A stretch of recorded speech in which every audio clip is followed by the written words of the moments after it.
This is a user's guide to the EcoStar III automatic door lock function. This video will cover how auto door locks work and how to customize the settings using the mobile app. How auto door locks work. The Intermotive AutoSense fob is used for the automatic door locks. The system detects the proximity from the fob to lock and unlock the vehicle doors. For the auto lock function to activate, the driver must enter key out mode by pressing the enable button and removing the key from the ignition.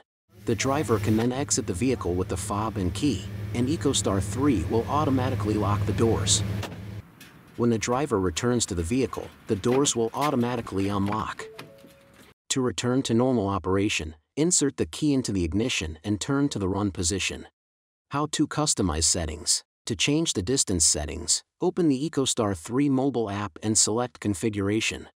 Scroll down to AutoSense.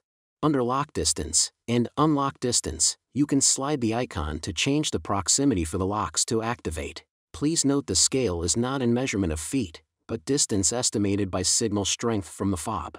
When finished making edits, scroll to the bottom of the screen and select Update Module. Enter the password and the edited config will be sent to the vehicle's module. For more information, contact tech support at 800-969-6080 or go online at www.intermotive.net. Thanks for watching.